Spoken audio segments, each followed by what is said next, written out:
नमस्कार दोस्तों, आज का अपना विषय है ज्वार भाटा। सबसे पहले हम पढ़ेंगे ज्वार भाटा की परिभाषा। सूर्य चंद्रमा की आकर्षण शक्ति के कारण सागरीय जल के ऊपर उठने तथा नीचे गिरने को ज्वार भाटा कहा जाता है। यानी अर्थात सूर्य चंद्रमा की आकर्षण शक्ति से समुद्र का जल ऊपर उठता है और नीचे गिरता है, अर्थात उसमें अपनति और अभिनति का निर्माण होता है।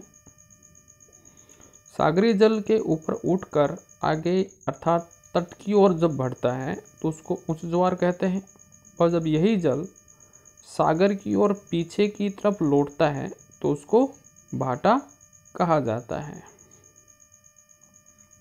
इसकी उत्पत्ति कैसे होती है? उत्पत्ति के कारणों का आकलन करते हैं। सबसे पहले पृथ्वी के सागरीय जल के ज्वार की उत्पत्ति चंद्रमा और सूर्य के आकर्षण बलों द्वारा होती है। आपको याद रखना है, ज्वार की उत्पत्ति होती है चंद्रमा तथा सूर्य के आकर्षण बल, गुरुत्वाकर्षण बल के कारण से ज्वार भाटा की उत्पत्ति होती है। पृथ्वी का वह भाग जो चंद्रमा के सामने पड़ता है, ध्यान रखना है, चंद्रमा के सामने आकर्षण शक्ति के सर्वाधिक प्रभावित होता है। यानी पृथ्वी का जो भाग चंद्रमा के सामने है वहाँ पर आकर्षण शक्ति सबसे अधिक प्रभावशाली होती है। इसके ठीक विपरीत पीछे के भाग में कम प्रभाव पड़ता है। हम इसको ऐसे समझ सकते हैं, जैसे पृथ्वी है, इधर चंद्रमा है, तो चंद्रमा का प्रभाव पृथ्वी के इस भाग में सबसे अधिक पड़ेगा, लेकिन जो पीछे वाला भाग रह जाता है, इस पीछे वाले भाग पर कम प्रभाव पड़ेगा। इसीलिए ये बात यहाँ पर समझाई गई है कि सामने वाले हिस्से पर गुरुत्वाकर्षण बल अधिक प्रभावशाली होता है और पीछे वाले हिस्से पर गुरुत्वाकर्षण बल कम प्रभावशाली होता है। परिणाम स्वरूप चंद्रमा के सामने स्थित पृथ्वी का जल ऊपर खिंच जाता है, जिस कारण से उच्च ज्वार अनुभव करता है। ये तो स्पष्ट बात है कि चंद्रमा के जो सामने वाला हिस्सा होगा पृथ्वी का, वहाँ पर अधिक प्रभाव पड़ेगा और उच्च ज्वार आएगा।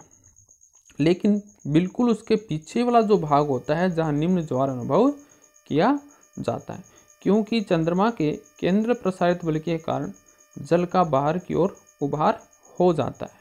तो आप समझ गए होंगे कि पृथ्वी के चंद्रमा के सामने वाले भाग पर जो ज्वार आता है, ये ज्वार सिर्फ गुरुत्वाकर्षण बल के कारण से आता है इस स्थान पर, और बिल्कुल इसके पीछे जो ज्वार आता है इस स्थान पर विपरीत भाग में, चंद्रमा के विपरीत भाग में, ये आता है किसके कारण से? केंद्र प्रसारित बल के कारण आता है। तो इस बात को आपको ध्यान रखना है। अब ज्वार भाटे का आने का समय।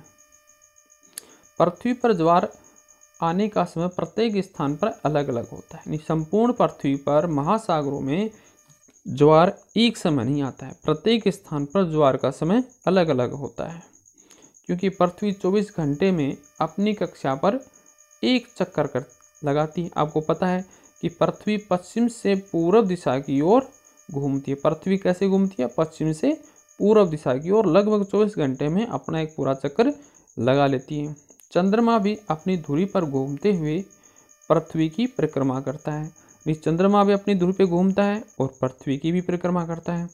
अतः चंद्रमा अगले एक दिन में पीछे वाले ज्वार केंद्र से आगे बढ़ जाता है। इस कारण ज्वार केंद्र में चंद्रमा का नवीन केंद्र के ठीक नीचे तक पहुंचने में अतिरिक्त 52 मिनट लगते हैं।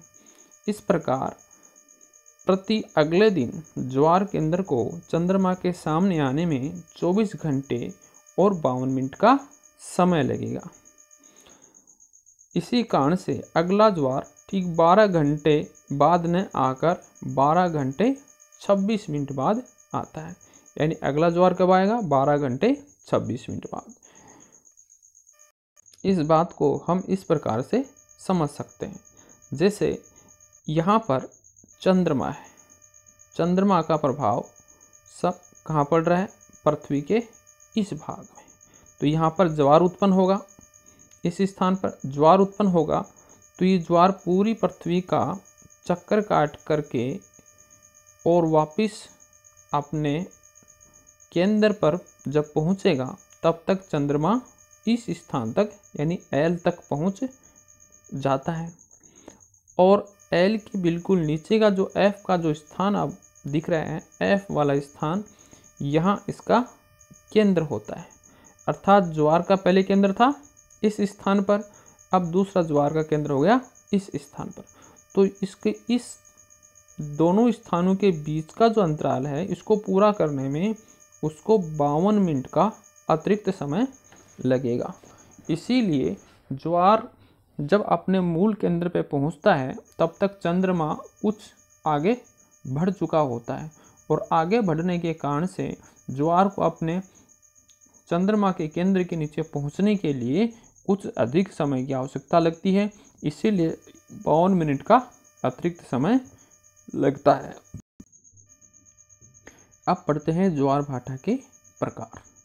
ज्वार भाटा में सबसे पहला प्रकार आता है दृग ज्वार।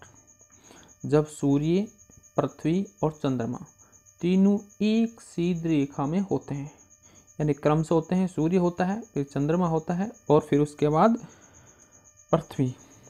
जो सूर्य और चंद्रमा की आकर्षण शक्ति मिलकर दृग ज्वार उत्पन्न करती है। पर सूर्य की तुलना में चंद्रमा पृथ्वी के अधिक नज़दीक रहता है, इसीलिए चंद्रमा का प्रभाव इस पर अधिक स्पष्ट रूप से दिखाई देता है।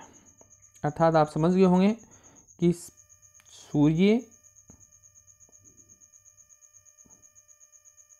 चंद्रमा और पृथ्वी ये तीनों होते हैं एक रेखा के सहारे।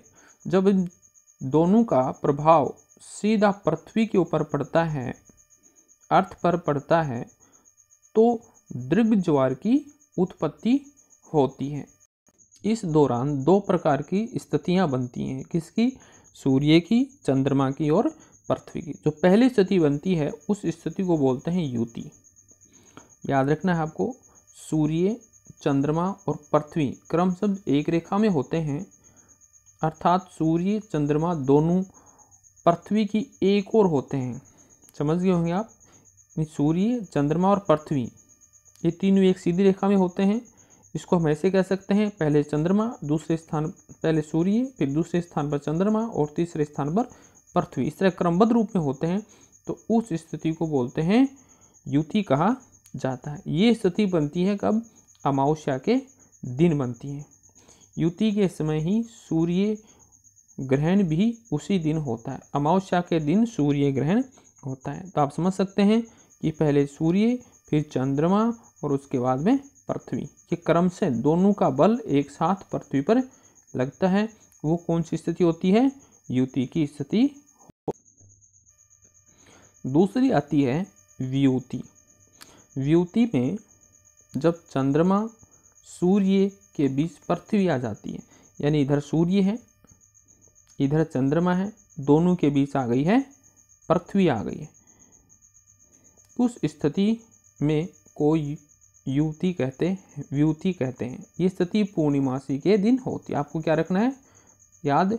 ये स्थिति कब होती है? पूर्णिमा के दिन होती है। दोनों स्थितियों में चंद्रमा, पृथ्वी एक सीधी रेखा में होते हैं।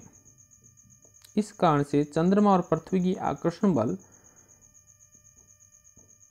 के कारण से उच्च ज्वार अनुभव किया जाता है। इसके बाद आता है लघु ज्वार दूसरा। प्रत्येक महीने की कृष्ण पक्ष और शुक्ल पक्ष की सप्तमी और अष्टमी, याद रखना है। लघु ज्वार कब आता है? प्रत्येक महीने की कृष्ण पक्ष और शुक्ल पक्ष की सप्तमी और अष्टमी को, जब पृथ्वी, सूर्य और चंद्रमा की स्थिति एक समकोण पर होती है। कहाँ होती है स्थिति? समकोण की स्थिति होती है। इस समकोण की स्थिति के समय सूर्य, चंद्रमा के ज्वार उत्पादन बल एक दूसरे के विपरीत काम करते हैं, विपरीत स्थिति में हो जाते हैं। इस कारण से लघु ज्वार होता है। जैसे आप समझ रहे हैं, यह यहाँ पर सूर्य है, यहाँ पृथ्वी है। चंद्रमा की दो स्थितियाँ होती हैं। एक बार चंद्रमा पृथ्वी के इस हिस्से में होता है, इसलिए यहाँ समकोण बन रहा है। आप देख सकते हैं पहली स्थिति का समकोण। एक बार जो चंद्रमा है वो इस स्थिति में होता है तब बनता है समकोण की, और जब समकोण की स्थिति होती है तो इसमें जो बल होता है विपरीत काम करता है। समझ गए? यानी पहली स्थिति में समकोण इस प्रकार से बन रहा है और दूसरी स्थिति में समकोण इस प्रकार से बन रहा है। तो ये स्थितियाँ कब होती हैं?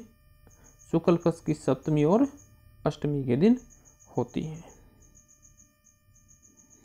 अब आता है नेक्स्ट दैनिक ज्वार। जब एक ही स्थान पर जब एक ज्वार और एक भाटा आता है तब इसे दैनिक ज्वार भाटा कहते हैं। इस ज्वार को 24 घंटे 52 मिनट का अंतराल होता है। याद रखना है, दैनिक ज्वार कितने समय के अंतराल बाद आता है? 52 मिनट के, यानी कि 24 घंटे 52 मिनट के अंतराल के बाद दैनिक ज्वार आता है। इसके बाद आता है अर्ध दैनिक ज्वार। एक ही स्थान पर जब 2 बार तब एक ज्वार एक दूसरे के 12 घंटे और 26 मिनट के अंतराल पर आता है। इसे अर्ध दैनिक ज्वार कहते हैं। अर्ध दैनिक ज्वार और भाटे की ऊंचाई और नीचे में क्रम से समानता रहती है। और अंत में जो आता है मिश्रित ज्वार। एक ही स्थान में आने वाले असमान अर्ध दैनिक ज्वार को मिश्रित ज्वार भाटा कहते हैं। मिश्रित ज्वार भाटा में दोनों ज्वार और भाटों के बीच में अंतर अधिक पाया जाता है। तो इस प्रकार से अपना जो टॉपिक है ये ज्वार भाटे का है, ये इसके प्रकार, परिभाषा और इसके आने के कारण। वीडियो को सब्सक्राइब कीजिए, शेयर कीजिए और ज़्यादा से ज़्यादा लोगों तक पहुँचाइए।